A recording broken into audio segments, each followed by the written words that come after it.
सत्य की खोज से जुड़े हुए सभी साधकों का हार्दिक अभिनंदन। मैं 2 बार से लाइव नहीं कर रहा हूँ क्योंकि जब लास्ट टाइम लाइव किया था आप लोग नहीं आए। तो ऐसे मेरा भी समय, मैं भी इतना खाली नहीं। यदि आपकी इच्छा नहीं है तो लाइव नहीं होगा। मैंने आपसे पहले भी बताया था, मेरे पास अब बोलने के लिए बहुत ज़्यादा कुछ नहीं है, सब कुछ बोला जा चुका है लगभग। फिर भी आपके सवाल जिज्ञासाओं के लिए मैं आता था, परंतु जब आपकी जिज्ञासाएं, आपके पास बेकार के सवालों के अलावा कोई सवाल भी नहीं है, तो मैंने निर्णय किया कि अब महीने में एक लाइव किया करेंगे। उसमें भी यदि आपकी संख्या कम रही तो वो भी बंद कर दिया जाएगा, क्योंकि ना तो मेरा चैनल मोनेटाइज है, ना मुझे यूट्यूब से कुछ मिलता है। हाँ, यूट्यूब के ज़रिए मुझे बहुत सारे लोग मिले जिनको मैं सिखा रहा हूँ, उनसे मैं पैसा भी लेता हूँ, तो मुझे कोई प्रॉब्लम नहीं है। मैं चाहता हूँ कि ये चैनल चलता रहे, तो देखो जितना कुछ होगा। जैसे आज थोड़ा सा कुछ कहने के लिए है, तो मैंने सोचा कि वीडियो बना देता हूँ। वैसे भी आपके पास लाइव में आने का तो समय ही नहीं है, आप तब आते हैं जब आपकी फुर्सत होती है, आप लाइव सुन लेते हैं। ऐसा भी कोई नहीं मिला जो लाइव सुन के उसके दिमाग में कोई प्रश्न हो, उसने कमेंट में प्रश्न ही डाल दिया हो। लास्ट टाइम लाइव में मेरा लैपटॉप चार्ज नहीं था, मैंने बोला भी था कि मेरा स्टैटिक वॉइस आएगी। हालांकि देखो, कोई दिक्कत नहीं है। मुझे एक व्यक्ति ने लिखा कि माइक खरीदने के पैसे नहीं है, लाइक ले तो बस इसको। तो भैया, आपसे लाइक मांगा नहीं, आपकी कोई श्रद्धा नहीं तो आप जाइए यहाँ से, मुझे आपसे कोई मतलब नहीं। तो ये तो अच्छा हुआ इन्होंने कम बोला। हालांकि इसके लिए मैं सबको ब्लेम नहीं कर रहा, ये ऐसे लोग होते हैं, उन्हें कुछ करना धरना कुछ नहीं है, लेना देना कुछ नहीं है, बस क्रिटिसाइज करना। एक व्यक्ति हैं दिनेश के वोरा जी, उनका मैं सुनता हूँ इंडिया न्यूज़ करके। उनके साथ तो बड़ा मज़ेदार हुआ इसी माइक के उसके, उनके इंटरनेट में प्रॉब्लम आ रही थी और वो कह रहे थे कि आज इंटरनेट में कुछ प्रॉब्लम चल रही है, तो थोड़ा ग्लिच हो सकता है बीच में। तो कोई व्यक्ति होगा वो, क्योंकि वो पैसा भी मांगते रहते हैं अपना चैनल चलाने के लिए, क्योंकि उनका इतनी बहुत अच्छी न्यूज़ है, लेकिन बड़ा वो हॉट टॉपिक्स पे बात नहीं करते, रियल टॉपिक्स पे बात करते हैं, तो कम सब्सक्राइबर हैं, लेकिन न्यूज़ बहुत अच्छी देते हैं, वर्ल्ड न्यूज़ ज़्यादा देते हैं। तो उनसे तो उसने कह दिया, इतने पैसे देते तेरे पे एक इंटरनेट नहीं लगाया जा रहा। भाई साहब, अरे भाई, बंदा कह रहा है इंटरनेट में दिक्कत है कुछ, तो उसने कहा भैया तू मत दियो आज से पैसे, ऐसे लोगों की मुझे कोई आवश्यकता क्या कहे। और साफ साफ कह रहा है भाई आज प्रॉब्लम है, थोड़ा एडजस्ट कर लीजिए। ऐसे ही मैं भी कह रहा था भाई स्टैटिक आएगा आज, क्योंकि अगर मैं चार्जर ना लगाऊं तो लाइव ही नहीं होगा, चार्जर लगा रहा हूँ तो स्टैटिक आ रहा है। खैर, ऐसे लोग होते रहते, होते ही हैं। तो ऐसे लोग यदि ये सुन रहे हैं तो भैया मेरे चैनल पे मत आया करो, आपका कोई स्वागत नहीं है। मैं चाहता ही नहीं कि आप इसे देखें, और फिर भी आपको चुल है देखने की, तो शट योर माउथ, शांत रहो। ना मुझे आपसे कोई कमेंट चाहिए, ना मुझे कोई लाइक चाहिए आपसे, भाग जाओ यहाँ से। आप जैसे लोग बहुत जल्दी, ज़्यादा समय नहीं है, आप लोग जो है धरती छोड़ने ही वाले हैं किसी भी कीमत पर। तो जिसके लिए मैं ये वीडियो बना रहा हूँ उस टॉपिक पे मैं बात करता हूँ। देखिए, आगे आने वाला समय बहुत खूबसूरत है, ऐसा मैंने पहले भी बनाया वीडियो, और मैंने वैसा भी बनाया कि ये बहुत भयावह भी है। तो पहले बात खूबसूरती की करते हैं। वास्तव में आने वाला समय बहुत ही ज़्यादा खूबसूरत है, जिसमें आपके ऊपर से प्रेशर्स रिलीज़ हो जाएंगे, कंट्रोल कम होगा, और आप फ्रीली जी पाएंगे। हर व्यक्ति को, मतलब किसी भी व्यक्ति को, हर व्यक्ति को, किसी भी व्यक्ति को खाने पीने के लिए चिंता करने की आवश्यकता नहीं होगी। वो सब के लिए इंतजाम किया जाएगा। पावर का डिसेंट्रलाइजेशन होगा, मनी का डिसेंट्रलाइजेशन होगा। ऐसा नहीं होगा जैसे पूरे वर्ल्ड की वेल्थ केवल 1% लोगों के पास है, वो रिडिस्ट्रीब्यूट की जाएगी। उसमें फिर उसको इस तरह से बांटा जाएगा। एक मेरे पास टर्म आई थी 2020 में लास्ट में, यूनिवर्सल बेसिक इनकम, और उस समय मैं विलास जगदाले से जुड़ा हुआ था। मैंने उसको कई बार कोट किया, फ़ोन पे भी मैंने बात की, लेकिन वो मुझे इसका नहीं बता पाए कुछ भी। और ये तभी से कहीं ना कहीं मेरे को कौंध रही थी, लेकिन इसका कुछ मिला नहीं, तो फिर मैंने शांत हो गया। लेकिन कहीं किसी माइंड में किसी तरफ पड़ी हुई थी। और बहुत से लोग आपको डराने में लगे हुए हैं, जैसे डिजिटल करेंसी पे डराने में लगे हुए हैं। ये मैं मानता हूँ, जो वर्तमान डिजिटल करेंसी आ रही है CBDC, वो कंट्रोल्ड है, वो गवर्नमेंट से कंट्रोल्ड है, उसमें वो कुछ भी खेल कर सकते हैं। लेकिन ये नींव है आगे आने वाले संसार की, विश्व की फाइनेंशियल सिस्टम की। अब इस पे बात करूंगा। पहले मैं ये बात कर लूँ कि लोग आपको डराने में लगे हुए हैं। वो लोग बदलना नहीं चाहते। मैं किसी का नाम नहीं ले रहा हूँ, ऐसे बहुत सारे लोग हैं। कोई डिजिटलाइजेशन से डरा रहा है, कोई किसी और चीज़ से डरा रहा है, कोई न्यू वर्ल्ड ऑर्डर से डरा रहा है। मैं पहले भी कह चुका हूँ, जो new world order, American world order था, जिसमें टोटल कंट्रोल था, वो ख़त्म हो चुका है। अब वो कहीं नहीं आने वाला। हालांकि जिन लोगों ने पैक्ट कर लिए हैं उस वर्ल्ड ऑर्डर के, जैसे हमारे दुग्गल साहब है, तो दुग्गल साहब लगाने पे लगे हुए हैं उसे, लेकिन वो शक्तियां ही नहीं रही पीछे। डॉलर में इतनी जान ही नहीं बची है। आप देखिएगा अगले 1-1.5 साल के अंदर अमेरिका की स्थिति कैसी होने वाली है। मैं ये तो नहीं कह रहा हूँ ख़त्म हो जाएगा, क्योंकि इतना बड़ा कंट्री ख़त्म होने में भी उसे 4-5 साल, 6 साल, 8 साल लग जाएंगे। लेकिन अगले 1.5 साल में, वैसे तो अगर आपकी आंखें हों, आपको विश्व की चीज़ें दिख रही हों, तो आपको अभी समझ में आ जाएगा कि अमेरिका की क्या हालत है।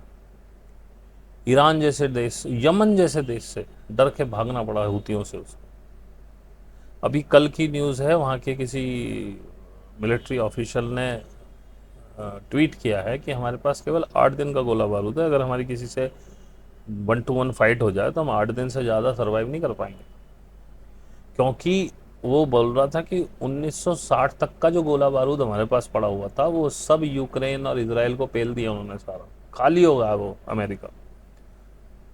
अभी यूक्रेन को पैट्रियट सिस्टम देने की बात है, अमेरिका के पास पैट्रियट सिस्टम नहीं है, कहाँ से दे। ये स्थिति हो गई। ईरान ने इतना ज़बरदस्त मारा है इसराइल को कि उसे पैर पकड़ने पड़े अमेरिका के, कैसी ख़त्म कराओ। B-2 बॉम्बर भेज के जो वो बम डलवाए थे, वो केवल नाटक था। उनको भी पता था कि इससे कुछ होने वाला नहीं है। ईरान को पहले ही बता दिया गया था कि भाई हम ऐसा हमला करने वाले हैं। ईरान ने अपना सब माल वहाँ से निकाल लिया, वो सेफ है। और ईरान ने भी उसके बदले रिटेलिएट किया। USA के एयरबेसेस मारे कतर में, और बता के मारे। उसमें भी उसका बहुत मोटा नुकसान हुआ। उसका एक बहुत सोफेस्टिकेटेड रडार सिस्टम वहाँ पे था, वो पूरा रडार नष्ट कर दिया, और वो पिन पॉइंट करके मारा गया था। वो रोक नहीं पाया कोई भी उसे। और भी नुकसान हुआ, लेकिन मेजर नुकसान यही हुआ, वो इतना बड़ा रडार था कि जब ईरान से कोई मिसाइल उड़ती थी तो उसको पता चल जाता था। वो पहले ही खबर कर देता था इसराइल को, और बीच में काफ़ी मिसाइलें इंटरसेप्ट की। और ईरान ने शुरू में जो मिसाइलें भेजी, जिसने उनके सिस्टम्स को एग्जॉस्ट कर दिया, उनकी बैटरीज ख़त्म करा दी, खाली करा दी, उनका जो आयरन डोम और जो भी एरो वैरो था, उसमें ईरान ने अपनी वो मिसाइलें डाली जिनके प्रोडक्शन ख़त्म हो चुके थे, जिनकी उसने प्रोडक्शन ही नहीं की बाद में, क्योंकि उससे एडवांस लेवल की मिसाइलें उसने डेवलप कर ली थी, पुराना स्टॉक पूरा। और वही इंटरसेप्ट हुई। उसके बाद जब ईरान ने उनको निकालने के बाद और अपने शाही ड्रोन भेजता था, वो 180 किलोमीटर पर आवर की स्पीड से धीरे धीरे उड़ता हुआ जाता था, वहाँ 5-6 घंटे में पहुँचता था, वो भी इंटरसेप्ट नहीं हुआ।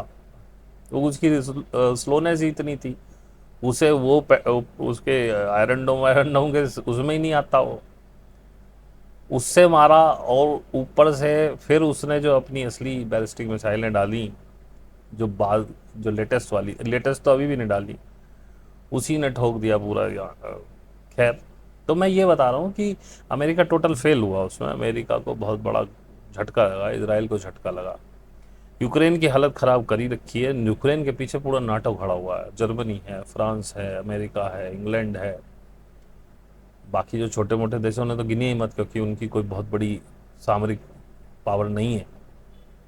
इन्होंने सब ने ठोक के दिया। मेरे पास वो आती है न्यूज़, मेरे पास एक है चैनल, वो बता रहा है कितने नाटो के एमिनेशन जब्त किए हैं रशिया ने, क्योंकि यूक्रेन के पास अपना कुछ नहीं है। और जहाँ यूक्रेन में बनता था जो लोकल गोला बारूद, वो तो फोड़ दी रशिया ने, जगह ही फोड़ दी।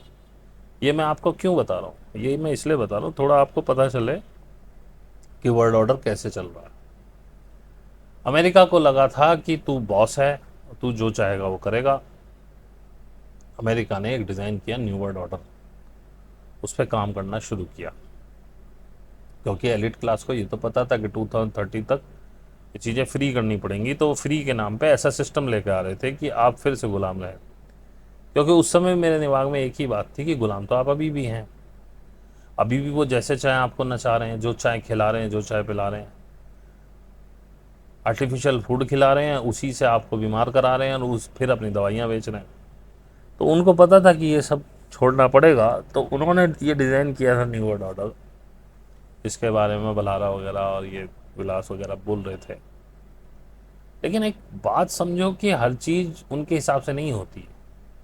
जैसे 2014 में दुग्गल साहब प्लांट कर दिए गए थे, ये सब सीआईए और मोसाद का खेल था, और उस पार्टी के अधिकतर मंत्री या विधायक या एमपीज वो मोसाद और सीआईए के कब्जे में है। जो कब्जे से बाहर थे उनको हटा दिया गया किसी भी तरीके से। किसी को 75 साल का हवाला दे के हटा दिया गया, कुछ बीमार होके मर गए। अब अचानक कैसे बीमार हो गए ये जांच का विषय है। कोई कराए तो ठीक, ना कराए तो ठीक। मैं ये भी नहीं कह रहा कि उन्हें षड्यंत्र से मारा गया, और मैं ये भी नहीं कह रहा कि षड्यंत्र से नहीं मारा गया। खैर ये सच कभी सामने आएगा नहीं, लेकिन सीआईए मोसाद ये सब कराने में एक्सपर्ट है पहले से। नीतीश बाबू का हाल देख लो क्या हो रहा है। अच्छा खासा इंसान बिल्कुल पागल सा हो गया, उसको कुछ नहीं पता। इसके पीछे भी ऐसे ही लोग हैं। लेकिन ये दरक रहा है, ट्रंप के आने के बाद से सीआईए का सपोर्ट नहीं मिल रहा है। दुग्गल साहब ने पहलगाम कराया, उससे पहले जो हुआ था बालाकोट, वो सीआईए का कराया हुआ था। अब ये दुग्गल साहब ने रचा दोबारा, इन्होंने सोचा काट के इंडिया दोबारा चढ़ा लेंगे, लोग तो पागल हैं। उसकी ऐसी फुस्सी निकली कि भाई साहब कहीं आप मुंह दिखाने लायक नहीं, आज के डेट में आप बात ही नहीं कर सकते ऑपरेशन सिंदूर की। और उसके अंदर से इतनी लूप होल्स निकल रही हैं कि मतलब सरकार मुंह दिखाने लायक नहीं है। और ऊपर से अपने स्वामी जी ने दुग्गल साहब के ऐसे ऐसे राज खोल दिए कि पूछिए मत। हम यहाँ तो मैं सारी चीज़ नहीं बताऊंगा, आप ऑनलाइन है, वीडियोज़ हैं उनके, पॉडकास्ट हैं, सुन लीजिए कि अमेरिका में ये क्या करने जाते थे, चीन में ये क्या करने जाते थे। हमारे विदेश मंत्री उस समय चीन के राजदूत थे, वो क्या करते थे उनके लिए। और ऑब्वियसली मोसाद, जैसे एप्स्टीन फाइल में ट्रंप फंसा हुआ है, तो मोसाद का एजेंट था एप्स्टीन। मोसाद यही करती है, वो आपकी जो कमजोरियां हैं, शारीरिक कमजोरियां, उनका फ़ायदा उठाती है, आपकी फ़ाइलें तैयार करती है। और चाइना भी इसमें कम नहीं है। चाइना में रह के जाके भारत का मुख्यमंत्री कुछ करता है, ऑब्वियसली उसके पास स्टेप्स वेप्स कुछ ना कुछ होगा, तभी चाइना के लिए दरवाजे खोले गए। और यहाँ पर इंस्पेक्टर राज ला करके सारे एमएसएमई को बर्बाद किया गया ताकि चाइना का माल अंदर आ सके। आज की डेट में आप बर्बाद हैं। अगर चाइना के साथ आप नहीं हैं तो आप बर्बाद हैं। आपके उसमें कुछ भी नहीं बनता है, सब चाइना से आ रहा। और इसे टैक्टिकली बर्बाद किया गया है। इसके इसमें यूएस का भी इंटरेस्ट था उस समय, क्योंकि यूएस भारत को बढ़ते हुए देखना नहीं चाह रहा था। और ऐसा नहीं खाली यूएस नहीं चाह रहा था, ये 3D वर्ल्ड ऑर्डर्स थे जो यूएस वर्ल्ड ऑर्डर में, जिसमें आप अभी रह रहे हैं यूएस एम्पायर, इसमें भी कोई भी देश किसी पड़ोसी देश को बढ़ते हुए खुश नहीं है देख के। अब पाकिस्तान बेचारा छोटा सा, उसके बस की कुछ नहीं है। कोशिश तो वो भी कर रहा था, लेकिन उसके क्या बस की है। लेकिन चाइना भी देख रहा था कि अगर ये पनप गए तो मेरे पड़ोसी है, मेरे को आंख दिखाएंगे। तो मनमोहन सिंह के टाइम में चाइना के साथ हमारे रिलेशंस जो थे वो बड़े होल्ड करके रखे हुए थे उन्होंने। हम माल ले भी रहे थे लेकिन दे भी रहे थे। व्यापार घाटा जीरो था, जितने का लेते थे उतने का ही देते थे। लेकिन दुग्गल साहब के आने के बाद चाइना ने अपना गेम खेला, यूएस बैकएंड में सपोर्ट कर रहा था, और हमारी एमएसएमई को जीएसटी के थ्रू और भी बहुत सारे इंस्पेक्टर रहा, दुनिया भर के छापे, दुनिया भर के नियम। जबकि एमएसएमई को हमेशा छूट मिलती है, क्योंकि छोटे कामगार उद्योग होते हैं, उनके बस की नहीं है सारी चीज़ें फुलफिल करनी, तो उनको गवर्नमेंट ही ज़्यादा ध्यान नहीं देती। तो ये बड़े सिस्टमेटिक ढंग से आपको ख़त्म किया गया ताकि आप उभर ना पाएँ। और दुग्गल साहब हमारे भारत के, मेरे हिसाब से तो गोरबाचेव भी साबित होंगे। जैसे गोरबाचेव ने यूएसएसआर का विघटन कर दिया था। अब अगर हमारी किस्मत ठीक हुई, जैसा कि मुझे अंदाज़ा है कि ठीक ही है, तो दुग्गल साहब बहुत जल्दी चले जाएंगे। मेरे को उम्मीद ऐसी है कि 25 या फर्स्ट हाफ ऑफ 26 में चले जाने चाहिए। अगर हमारी किस्मत खराब हुई और ये आदमी 1-1.5 साल 2 साल और रह गया, आज तो कुछ भी परिस्थिति नहीं है जो आप जब देखेंगे। हालांकि आप दुग्गल साहब के भक्त हो सकते हैं, मुझे गालियाँ दे सकते हैं, ये मेरा अपना आकलन है, निजी नितांत। मैं सिर्फ आपसे शेयर कर रहा हूँ। हो सकता है आप में से कुछ लोग इसको सही भी समझें। ये आपके अपने ऑब्जेक्टिव्स, अपने पॉइंट ऑफ व्यू का खेल है, इससे मेरा कोई लेना देना नहीं। तो बात हम कर रहे थे new world order. New world order खत्म हो गया। अभी रशिया चाइना ने गेम पलट दिया, और इस खेमे में नॉर्थ कोरिया और ईरान भी अब शामिल हो गया। ब्रिक्स का मेन उद्देश्य ये है डिसेंट्रलाइज ऑफ द करेंसी। अभी डॉलर का वर्चस्व है, यूरो का वर्चस्व है। तो अभी ये लोग कह रहे हैं कि भाई अपन इनके पीछे ही नहीं जाते, अपन लोकल करेंसी में ट्रेड शुरू करते हैं। ये डॉलर के लिए बहुत बड़ा सेटबैक है, यूरो के लिए भी। इसीलिए दोनों ही घबराए हुए हैं। इसीलिए चाइना पे इनकी हिम्मत नहीं है सैंक्शन करने की, क्योंकि पूरे विश्व का 50% मैन्युफैक्चर वो कर रहा है। मर जाएंगे लोग, इनको सामान नहीं मिलेंगे खाने पीने के। और चाइना को बढ़ाने वाला भी यूएस है, क्योंकि वहाँ लेबर सस्ती थी, इनको मुनाफा दिख रहा था। पूंजीवाद में यही होता है, वो अपना मुनाफा देखता है, उसे देश से कुछ लेना देना नहीं। उन्होंने अपने सारे मैन्युफैक्चरिंग हब्स वहाँ शिफ्ट कर दिए, सारी टेक्नोलॉजी उसको दे दी, वहाँ बन रहा था माल, उन्हें मज़े आ रहे थे, मुनाफा डबल ट्रिपल हो रहा था। चाइना ने सीख लिया, उसने अपनी इंडस्ट्री डेवलप कर ली आज। और चाइना से दूर हटके भारत को भी कभी फ़ायदा नहीं होगा, ये मैं पहले भी कह चुका हूँ। हालांकि देख रहा हूँ कि मजबूरी में ही सही, जिस तरह से यूएस दबाव डाल रहा है, तो कूटनीति की पहल के थ्रू ही थोड़ा बहुत हम चाइना की तरफ झुके हैं, लेकिन हम और भी झुकेंगे। इस समय मेरे हिसाब से तो कोई समझदार बंदा हो, लेकिन दुग्गल साहब से समझदारी की उम्मीद करना पागलपना है। कोई समझदार बंदा हो तो वो स्ट्रेटेजिक पार्टनर बन जाए इस समय यूएस का, वो इसका चाइना का। और जिस तरीके से ये लोग काम कर रहे हैं, और जो चाइना और रशिया की पॉलिसी है, जिसमें ईरान और नॉर्थ कोरिया भी, क्योंकि नॉर्थ कोरिया भी यूएस से नफरत करता है, उसके सैंक्शन का सबसे बड़ा मारा हुआ वही है। दूसरे नंबर पे रशिया है। चाइना पे भी बहुत सारे सैंक्शन हैं फिर भी, और ईरान भी। तो उन्होंने कहा भाई हम डीसेटलाइज करेंगे। और अब वो जो न्यू वर्ल्ड ऑर्डर जो इन्होंने दिया था अमेरिका ने कि उसमें हम ही होल्ड करेंगे, वो टूट रहा है। टूट चुका है समझिए।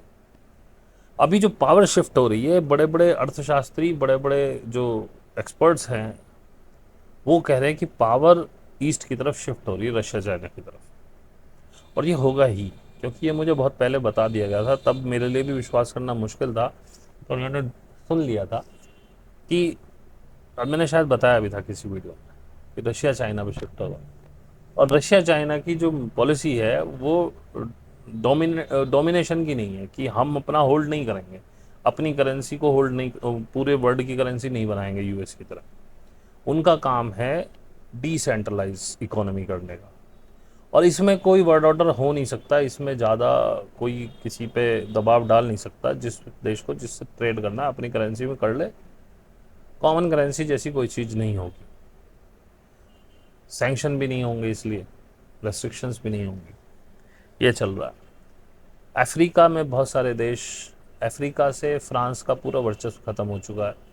5 देशों में वहाँ फ्रांस था, वहाँ से एक एक सैनिक अपना वापस बुला लिया उसने। अफ्रीका जाग गया है। उसमें वो कौन सा छोटा सा देश है, मेरा नाम भूल गया, उस बंदे ने कामयाब होकर दिखाया, वो भी जाग रहा है। इन्होंने, यूरोप क्यों पनप रहा था, क्यों थे ये, या अमेरिका और इंग्लैंड क्यों इतने पैसे वाले थे? अफ्रीका में भाई साहब, या इंडिया में, ऐसे देशों में खाने हैं, बड़ी बड़ी महंगी चीज़ें निकलती हैं, बड़ा बड़ा अनोखा आइटम निकलता है ज़मीन से, मिनरल्स निकलते हैं, सोना निकलता है। अफ्रीका में बहुत सोना। वहाँ पे इन्होंने अपनी कॉलोनियाँ बसा ली, वहाँ पे कब्जा करे बैठे हैं, वहाँ फ्री फंड में वहाँ के लोगों को भूखमरी है, वो सोना निकाल निकाल के दे रहे हैं इनको, और वो ले जाके अपने देश ले जा रहे हैं उसको फ्री फंड में, बदले में कुछ नहीं दे रहे। ऐसे ही अमीर हुए। लेकिन जब ये लोग जाग रहे हैं, अब इनका वर्चस्व खत्म हो रहा है, तो उनके जो कमाने के साधन है वो खत्म हो रहे हैं। इसलिए यूरोप टूटा हुआ है, अमेरिका टूटा हुआ है, यूके टूटा हुआ है, इस समय इनमें जान नहीं है। तो नया वर्ल्ड ऑर्डर जो अमेरिका चाहता था वो कभी लागू नहीं होगा, भूल जाओ उसको, वो कल की बात हो चुकी है। तो दिन ब दिन ये इतना कमज़ोर हो रहा है कि ठीक है, लोग चल रहे हैं अभी, क्योंकि उनको एक लिस्ट दी हुई है कि आपको ये करना है, लेकिन ये कामयाब नहीं होगा, क्योंकि पीछे वाले जो सरगना हैं उसके, वो ख़त्म हो जाएंगे। आने वाला भविष्य डिजिटल करेंसी का, ये मैं मानता हूँ CBDC एक कंट्रोल्ड करेंसी है, लेकिन थोड़ा सर्च करिएगा स्टेबल कॉइन्स करके, स्टेबल क्रिप्टो करेंसीज यूएस में शुरू हो गई हैं। 4-5 क्रिप्टो करेंसी ऐसी हैं जो बैक्ड बाई या तो गोल्ड हैं या बैक्ड बाई यूएस डॉलर हैं। ऐसी ही क्रिप्टो करेंसी इंडिया में भी आएगी, जो बैक्ड बाई या तो हमारी भारत की करेंसी से बैक्ड होगी या गोल्ड से बैक्ड होगी, तो उसमें उतार चढ़ाव नहीं आएगा। और ब्लॉकचेन बेस्ड जो क्रिप्टो करेंसीज है, उन पर सरकार का कोई होल्ड नहीं है। तो वो वाली डिजिटल करेंसी आपको इस कंट्रोल से आज़ाद करेगी। थोड़ा बहुत पैसा CBDC में रख लो, क्या प्रॉब्लम है, डेली के ट्रांजेक्शन उससे कर लो, बाकी पैसा अपना उसमें शिफ्ट कर लेना, कि अभी समय है, अभी तो यहाँ कर नहीं रहे हैं उसको, लेकिन इनको मोरलेस कभी ना कभी करना ही पड़ेगा, यही भविष्य है। अब बात आई UBI की, फिर यूनिवर्सल बेसिक इनकम। आगे आने वाले समय में ये कितना जल्दी होगा मुझे नहीं पता, 30 तक तो मुझे लग नहीं रहा, 32-32 के बाद हो तो हो। एक यूनिवर्सल बेसिक इनकम बनाई जाएगी जो हर व्यक्ति को मिलेगी ही। उसे काम करने के लिए फोर्स नहीं किया जाएगा उसके लिए, क्योंकि जो सारा पैसा है उसे डिसेंट्रलाइज किया जाएगा, इन बड़े पूंजीपतियों से छीन के वो वेल्थ रिडिस्ट्रीब्यूट की जाएगी, और उससे बड़े मज़े से UBI चल सकता है। उससे ज़्यादा आप कुछ कमाना चाहते हैं तो आप कोई जॉब करिए, उसमें भी आप कितने घंटे जॉब करेंगे आप बता देंगे, भाई मैं इतना कंट्रीब्यूशन दे सकता हूँ, जितना आपको मन करे, आपके मन के ऊपर होगा। कोई फोर्सफुली आपसे जॉब नहीं कराएगा, पेट के लिए जॉब नहीं करनी होगी। ये भविष्य है जो मैं आपको दिखा रहा हूँ। आपका मन है, आपको गाना गाना पसंद है, क्योंकि पेट की समस्या है ही नहीं, गाना गाइए पूरे दिन, संगीत में रहिए, पेंटिंग्स करिए, इस तरह कला बढ़ेगी। मैंने पहले भी इस पर बनाया था कि किस तरह का होता है एज ऑफ एक्वेरियस में, इंग्लिश में ये जो फैक्टर्स में, हिंदी में आप इसे समझिए कि हम सिंह में प्रवेश कर रहे हैं और द्वापर में हम आ गए। तो इसमें कला वगैरह ज़्यादा बढ़ती हैं, वो इसीलिए बढ़ती हैं क्योंकि पेट में कोई प्रॉब्लम नहीं होती है, खाने पीने की प्रचुरता रहती है, तो ज़्यादा टेंशन नहीं, मन लगा के अपना काम करिए। खाली भी कब तक बैठोगे यार, कभी ना कभी कुछ ना कुछ तो करोगे, और जो भी कुछ करोगे उसमें तुम्हें कुछ एक्स्ट्रा मिलेगा। लेकिन ये मैं तुम्हें खाली उम्मीद नहीं देना चाहता हूँ, इसके लिए भी कोई भी अच्छी चीज़ पाने के लिए मेहनत करनी पड़ती है। अच्छी चीज़ें हमेशा प्रकृति अपने पास रखती है, मनुष्यों से दूर दूर। किसी पहाड़ की चोटी पर बहुत सुंदर पुष्प खिला है, आप उसे लेना चाहते हैं तो मेहनत करनी पड़ेगी, पहाड़ चढ़ना पड़ेगा, उसमें तुम्हें खरोंचे भी आएंगी, गिर भी जाओगे, चोट भी लग सकती है, मर भी सकते हो।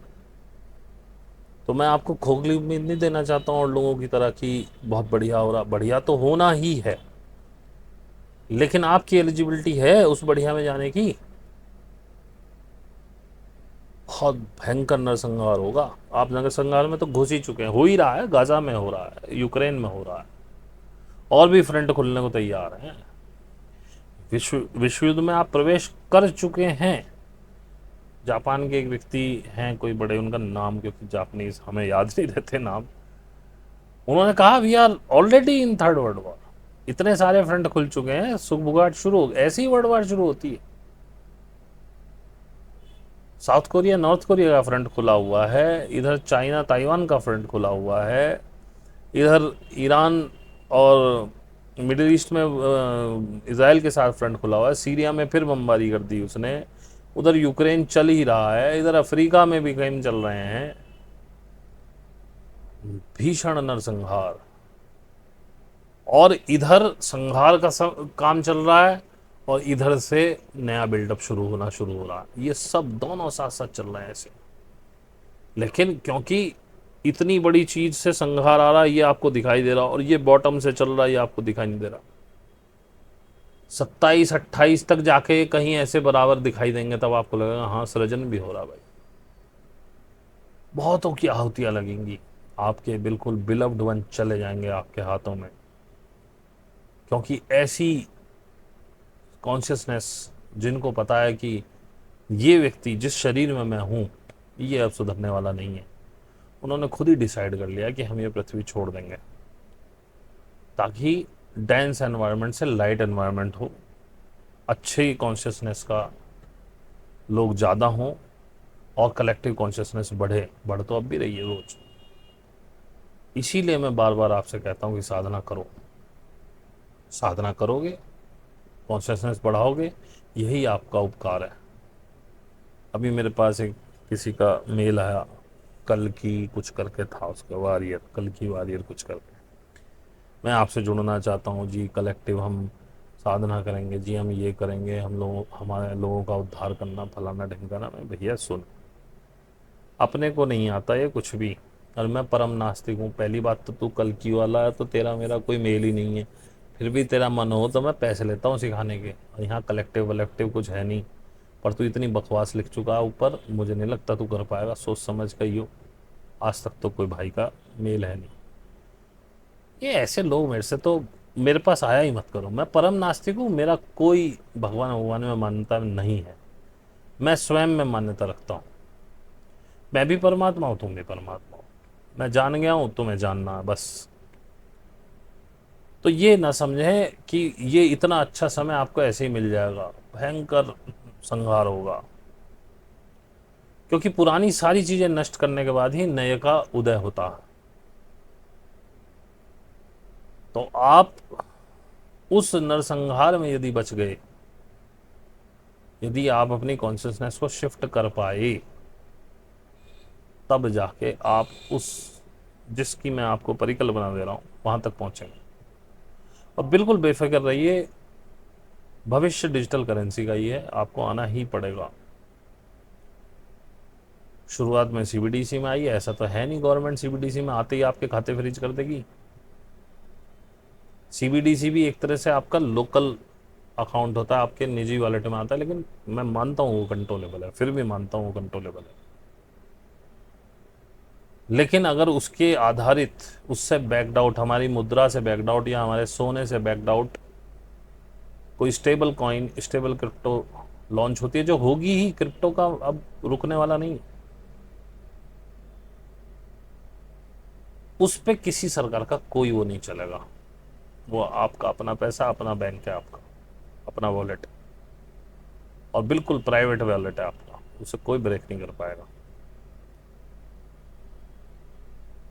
इस समय पीली धातु, अगर आपके पास पैसा है, पीली धातु लीजिए, यानी सोना लीजिए, चांदी लीजिए, लेकिन चांदी क्वांटिटी में ज़्यादा है, रखेंगे कैसे? चांदी भी अच्छा कर रही है, देखा जाए तो इस समय चांदी और सोने रिटर्न लगभग बराबर हो गए। चांदी इस समय 1,12,000 1,13,000 के आसपास ट्रेड कर रही है। तो मैं तो यही कहूँगा, क्योंकि करेंसीज आगे उथल पुथल होगी, नीचे ऊपर होंगी, और डर में ना आए बिल्कुल भी, डर है ना। कुल मिला के ये बलहारा वगैरह अच्छा काम कर रहे हैं, डॉक्टर साहब भी कर रहे होंगे अच्छा काम, लेकिन जब ये आप लोगों को डराते हैं और आप डरते हैं, तो मुझे लगता है कि नहीं, ये नेगेटिव ही काम कर रहे हैं। डरो मत, काम करो अपने पे, अपने पे काम करके साधना के द्वारा ही आप कुछ पा सकेंगे। साधना से ही आप, साधना के दौरान ही आप इस भयंकर संहार से बच के निकलेंगे, क्योंकि साधकों के लिए समय बहुत जल्दी बीत रहा है। हमें पता ही नहीं लगा आधा साल 25 का कब निपट गया। 20 में हम 21 में सोच रहे थे, हे भगवान 25 तक पहुंचेंगे कि नहीं पहुंचेंगे। डॉक्टर साहब ने इतना डरा दिया था हमको, हमें लगता था कि यार खत्म हो जाएगी धरती, सब खत्म हो जाएगा, हम मर जाएंगे। बहुत से लोगों ने अपना सोना बेच दिया, बहुत से लोगों ने घर भी बेच दिए। LIC तो मैंने भी सरेंडर कराई, लेकिन उसमें थोड़ा सा तो डर भी था, लेकिन मैंने कहा यार मुझे करनी ही नहीं है। अब तक मैंने कोई LIC कराई नहीं है उसके बाद, क्योंकि LIC में समझ गया इंश्योरेंस सेक्टर जो है ये सबसे ज़्यादा बेवकूफ़ बनाता आपका। इंश्योरेंस कराना ही नहीं चाहिए, मेरे हिसाब से तो नहीं कराना चाहिए। बाकी का पता नहीं, आपका मन है आप करा लें भाई, लेकिन मैं किसी तरह का कोई इंश्योरेंस नहीं कराता हूँ, क्योंकि ये सबसे बड़ा धोखा है। जब रिम्बर्समेंट का टाइम आएगा किसी दिन, तब पता चलेगा आपको। और जितना पैसा आप इंश्योरेंस कंपनी को दे रहे हैं, अगर आप अपने पास रखते तो आपके पास बहुत सारी, गवर्नमेंट आपके हाथ में पैसा छोड़ना नहीं चाहती। गोल्ड खरीदने के लिए कभी प्रोत्साहित नहीं करती। पहली बार दुग्गल साहब ने किया था तो उसको, गवर्नमेंट को इतना बड़ा लॉस लगा है उसमें,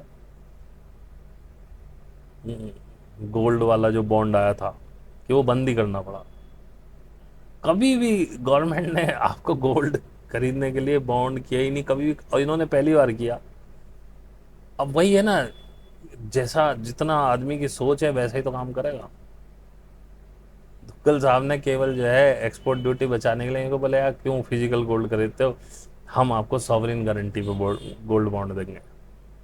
अब भाई सोना कहाँ से कहाँ पहुँच गया, अब वो इतने की तो ड्यूटी ना लगती, उससे ज़्यादा का काम खराब हो गया। बहुत मोटा नुकसान गवर्नमेंट को लगा उसमें। हालांकि खैर कमाती भी बहुत है हम लोगों से, टैक्स अनाप शनाप लेती है। पूंजीवाद में झोंक दिया इस व्यक्ति ने पूरे देश को, सारी गवर्नमेंट संस्थाएं बेच डाली, ये क्योंकि US की कॉपी कर रहा था, कॉपी करनी ही थी इसको। इसके अंदर ज़्यादा अकल वकल नहीं है बंदे के अंदर। ये तो पीछे से पर्ची आती थी, उन्होंने कहा नोटबंदी तो नोटबंदी, उन्होंने कहा कि लॉकडाउन तो लॉकडाउन, उन्होंने जो कहा ये करता रहा ऐसी। आज लेकिन इसके सर पे से हाथ हट गया ऐसा लगता,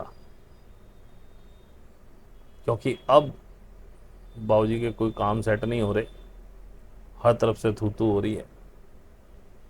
मैं तो प्रार्थना यही करता हूँ, मेरी नज़र में, आपकी नज़र में शायद मैं गलत हूँ, मेरी नज़र में ईश्वर जल्दी से जल्दी इनसे छुटकारा दिला दे देश को।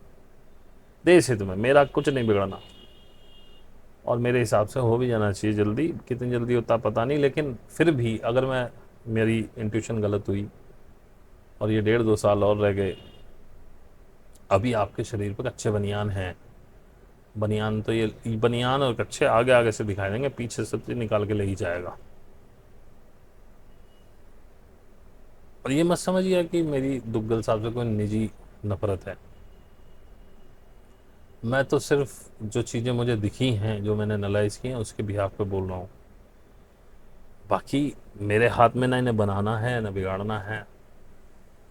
मैं बहुत छोटा व्यक्ति हूँ, लेकिन मेरी राय हो सकती है, तो मैंने राय दी। डरा हुआ व्यक्ति है। देखिए बिहार चुनाव से पहले क्या खेल करा रहा है चुनाव आयोग से, और जितनी भी सरकारी संस्थान हैं उन्होंने अपनी चेतनाएं गिरवी रख दी हैं, नतमस्तक हो गए हैं पैसों पे आगे। और ये सब वही करप्ट लोग हैं जिन्होंने आज तक गुजरात में करप्शन में इनका साथ दिया था, उन्हीं लोगों को यहाँ लाया गया। चेतना नहीं है इन लोगों में। क्या खेल कर रहा है, डरा हुआ व्यक्ति है, उसे पता है तू जीतने वाला नहीं है, फिर भी इफ एंड बट करके, जैसे महाराष्ट्र में जीते और जगह जीते, मध्य प्रदेश में जीते, फिर भी जीत जाए तो कोई बड़ी बात नहीं, क्योंकि सारी संस्थाएं अपने हाथ में है। लेकिन हाँ, अगर मैं कहता हूँ 10-5% की गड़बड़ी से ऊपर गड़बड़ी ना हुई और फेयर इलेक्शन हो गया, तो ये नहीं आते सत्ता में बिहार में। वैसे भी इनको सारे लोग अब उतारने पे लगे हुए हैं, देखो कितना कर पाते हैं सर्वाइव। हम अपने हिसाब से सोचते हैं हो सकता है, लेकिन देखिए विनाश भी हुआ तो अच्छा ही हुआ। कि मेरा अपना मानना यह है, जो भी नया बंदा आएगा कभी तो आएगा ना, जिंदगी भर तो इनकी सरकार नहीं चल सकती। मैं कहता हूँ चलो 2029 में बदले सरकार, बहुत जो नुकसान और हो जाए नुकसान, अच्छा ही होगा। लोगों की आंखें खुलेंगी, जब लोगों के पास तन पे पहनने के लिए कपड़े भी नहीं होंगे तो आंखें खुलेंगी हमने क्या किया। और जो नया आएगा उसको मैन्युफैक्चरिंग बढ़ानी ही पड़ेगी, तो नए उद्योग धंधे पैदा होंगे, नई चीज़ें खुलेंगी, नए आयाम विकसित होंगे, लोगों को काम मिलेगा, रोजगार मिलेगा स्थायी।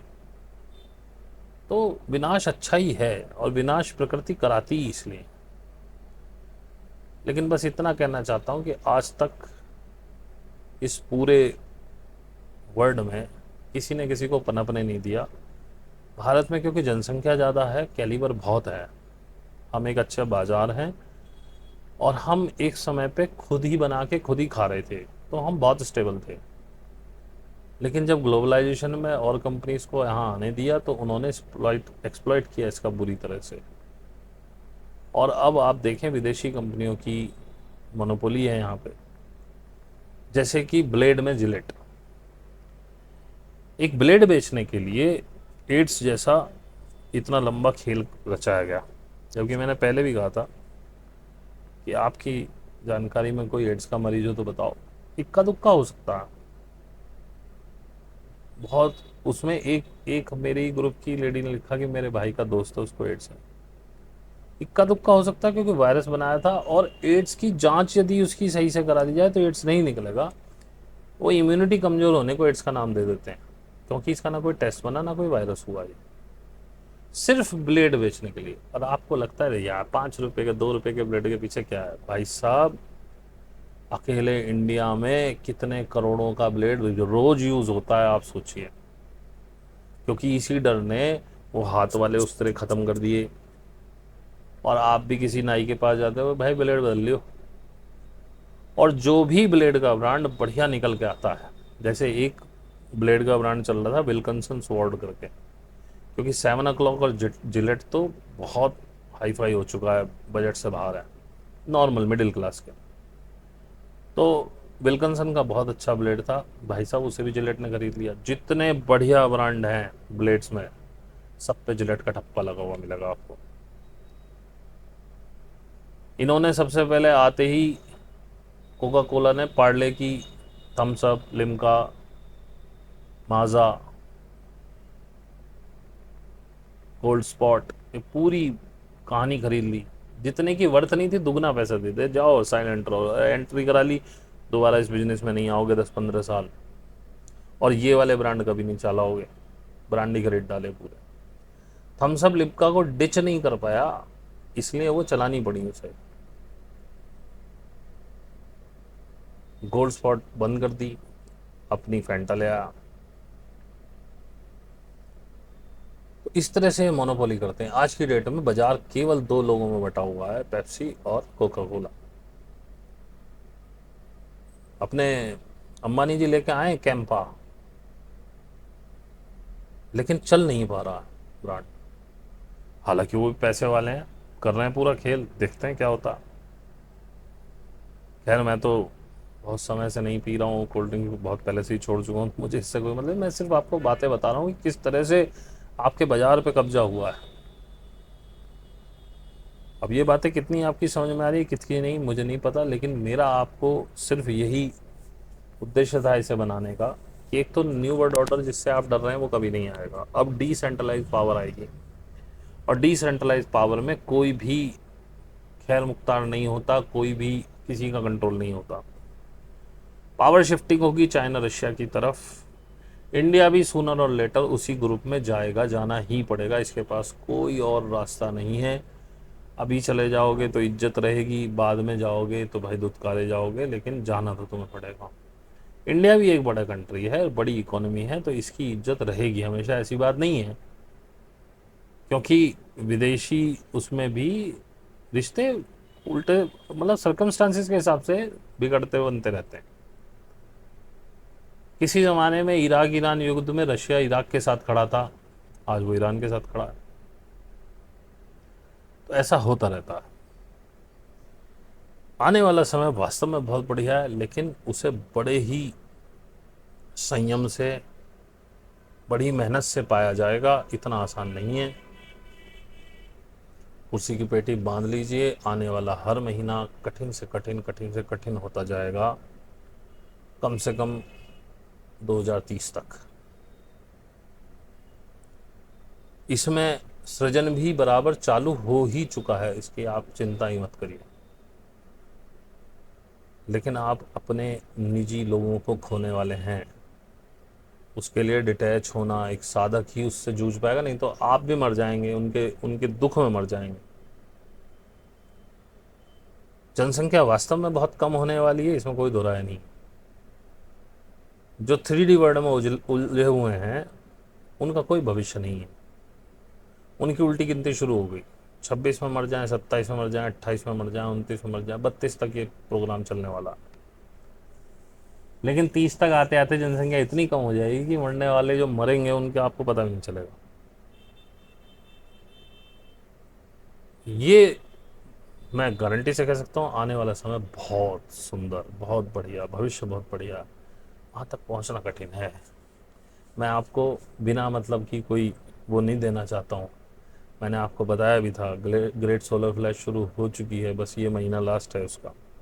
सब में सिम्टम्स आ रहे हैं, लेकिन आप नहीं जाग रहे, आप नहीं करना चाहते। आप डॉक्टर के पास गए, दवाइयाँ ली, बुखार की, ठीक हो गए। जयराम जी की आपने सोचा बुखार था, शरीर क्यों टूट रहा है? और आपने इतने टेस्ट कराए, बुखार आपका गोलियों से जा नहीं रहा, सिर्फ आराम पड़ रहा है। 3-3 दिन 4-4 दिन के कोर्स, कुछ हो नहीं रहा। आप टेस्ट कराने, दुनिया भर के सारे टेस्ट नॉर्मल है, शरीर टूट रहा है, नींद आ रही है भयंकर, अंग अंग में, जोड़ों में दर्द हो रहा है। आप डॉक्टरों को खुद समझ में नहीं आ रहे क्या बकवास पने में कुछ ना कुछ एंटीबायोटिक लगाए जा रहे हैं तुम्हारे साथ।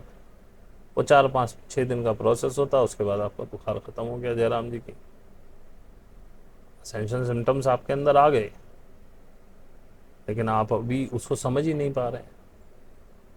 तो प्रकृति ने किसी के साथ झूठ नहीं बोला, प्रकृति ने किसी में भेदभाव नहीं किया। आप स्वयं अपनी फ्री विल से अपने साथ भेदभाव कर रहे हैं, खत्म हो जाएंगे। और देखिए, मरना तो सभी का तय है, मरना तो मेरा भी तय है। मैं ही कौन सा जन्म हमेशा के लिए यहाँ आया हूँ, मैं कौन सा अमर हूँ? क्या पता मैं भी इस 2030 में निकल जाऊँ। मुझे लगता है कि मैं पार कर लूँगा, क्या पता ना कर पाऊँ, क्या पता मैं बकवास ही कर रहा हूँ, हो सकता है ऐसा कुछ भी ना हो, ये तो समय बताएगा। लेकिन मैंने जो समझा, जो जाना, वो आपको बता दिया। मेरी सोच क्या है वो मैंने आपको बता दिया।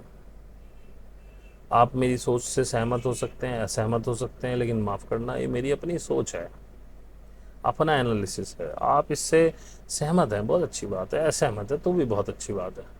असहमत होने का अधिकार है आपको। आप कुछ अच्छा लिखना चाहते हैं कमेंट में लिखिए, आप नहीं लिखना चाहते हैं मत लिखिए, आपको बुरा लिखना बुरा लिखिए, ये आपका अधिकार है। जैसे मेरा अधिकार है मेरी सोच पे, आपका अधिकार है आपकी सोच पे। आप मेरे से जुड़े हुए नहीं हैं, मेरे से समझ में नहीं आ रहा, आप डिसलाइक कीजिए, लाइक ही मत कीजिए। आपका डिसलाइक भी मेरे को उतना ही पसंद है जितना लाइक पसंद है। और इस वीडियो को तो चाहे आप लाइक वाइक भी मत करिएगा। मुझे कभी कभी घिन आती है ये शब्द कहने में भी। मुझे कहना इसलिए पड़ता है कि मेरे को जो काम दिया हुआ है सिखाने का, अगर ये वीडियो ज़्यादा लोगों तक पहुंचेगा तो शायद कोई इंतज़ार में बैठा हो, शायद किसी को क्लिक हो जाए। वरना आप जैसे लोगों से ये कहना भी मुझे घिन आती है कि आप लाइक करिए, ये करिए। आपका मन करे करिए, नहीं करे मत करिए। मैं क्या करूं, मैं बीच में फंसा हुआ हूं। मुझे अपना कर्तव्य भी करना है और आप जैसे लोगों से डील भी करना है। माफ़ कीजिएगा, आप जैसे लोगों से बात करना भी शायद गलत ही है। उनके लिए कह रहा हूँ जो लोग केवल अपने मद में चूर हैं और 3D लाइफ का एंजॉय कर रहे हैं, बस उनको क्रिटिसिज्म करना आता किसी का। क्रिटिसिज्म करिए, तरीके से करिए। और आप ही जैसे लोगों का जो समाज है ना, ये मैं आपको पूरे जिम्मेदारी से कह रहा हूँ, ये नष्ट होने वाला है बहुत जल्दी। इसकी उम्र 2-3 साल से ज़्यादा नहीं। आप देखेंगे, आप आगे देखेंगे, लोग डरेंगे। अभी हुआ था बेंगलोर, बेंगलोर में कहाँ हुआ था, काफ़ी लोग हार्ट अटैक से मर गए, तो लोग बागों की भीड़ लग गई चेकअप कराने के लिए अपना। कितने भी चेकअप करा लो यार, तुम बचने वाले नहीं हो। हार्ट फेल कोई अकेला सिम्टम नहीं है इसका। ये जो तुम्हारे दिमाग के कुत्ते फेल हो रहे हैं, तुम जो किसियों से लड़ भिड़ रहे हो, और लड़ाई भिड़ाई में तुम भूल जा रहे हो क्या है, माएँ अपने बेटों को डुबो डुबो के मार रही हैं। 2-2 महीने के, 2-2 साल के बच्चों को मार रही हैं गुस्से में। गुस्सा पति पे, डुबो दिया बच्चा, और फिर उसकी जेल काट रही है। ये जो औरतें अपने पतियों को मरवा रही हैं, पति अपनी पत्नियों को काट रहे हैं, ये जो बसें खाई में गिर रही हैं, ये जो कांवड़िए साले तोड़ रहे हैं, किसी को मार रहे हैं, ये उन्माद चलेगा। ये सब आपकी बूटी के परिणाम है। किसी को बच्चे नहीं हो रहे हैं, किसी का शादी करने का मन नहीं है। और एक बात बताऊं, इससे याद आया, ऑफिशियली भारत की जनसंख्या की ग्रोथ दर नेगेटिव में चली गई है। केवल 3 स्टेट हैं, एक बिहार, एक यूपी और एक और स्टेट मेरे ध्यान से उतर गया। इन 3 में केवल जन्म दर ठीक है, बाकी नेगेटिव में चली गई है। और जिस हिसाब से बेहिसाब लोग मारे जा रहे हैं भाई साहब, बहुत जल्दी आप 100 करोड़ से नीचे आ जाएंगे, ये ध्यान रखिएगा। 100 करोड़ से नीचे आना ही है।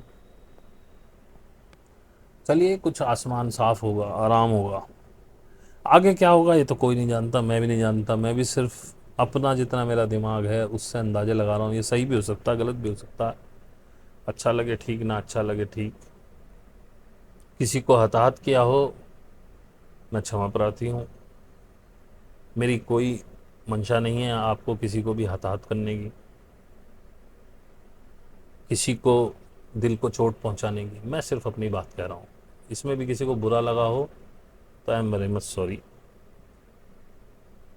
मैं जो कहना चाहता था, मैं पता नहीं कितनी अच्छे से कह पाया हूँ कि नहीं कह पाया हूँ, आपके कितना समझ में आया कि नहीं आया, क्योंकि मुझे भी पता नहीं है मैंने क्या क्या कहा है। उम्मीद है ठीक ही कहा होगा, नहीं भी कहा होगा तो उसके लिए भी क्षमा। आज के लिए इतना ही। बहुत बहुत धन्यवाद।